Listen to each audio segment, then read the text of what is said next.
Ukraine almost unthinkable, leaving many of those who chose to stay without shelter and food. Well, Latter-day Saint in Ukraine is finding help in his effort of feeding his community from a total stranger 6,000 miles away. Morgan Wolf joining us with more on the work these two are doing to help those who need it most. Morgan?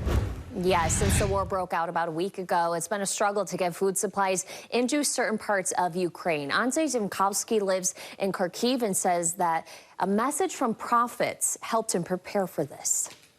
Nobody believes or wants to believe that times like this will actually come. Some of the nastiest sides of humanity have been shown by Russia invading Ukraine. In return, we have seen some of its best. I think that I would have the desire to, go around and help people. Andrei Zinkovsky works in food delivery and began storing food years ago.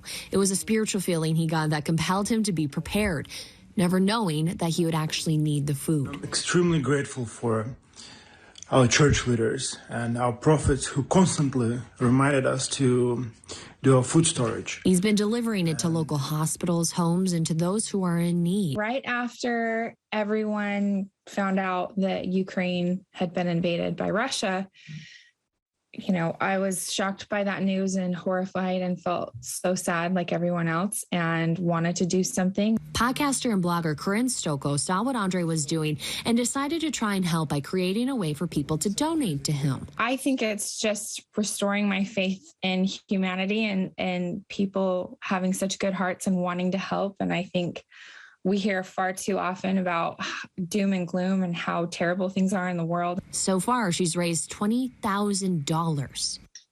My testimony, it wasn't weak, but it strengthened even more because I saw in real life how this food storage helps not only me, but as those around me. And I was a self-reliance specialist in our stake for a couple of years. The what specialist?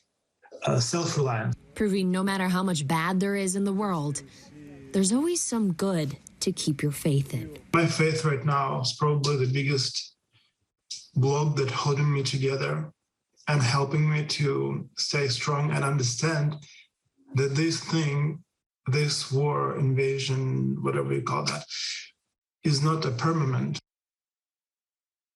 Yes, well, Corinne's in-depth discussion with Andrei about faith drops on Monday on her podcast. It's called Mint Arrow Messages. Thanks for that, Morgan.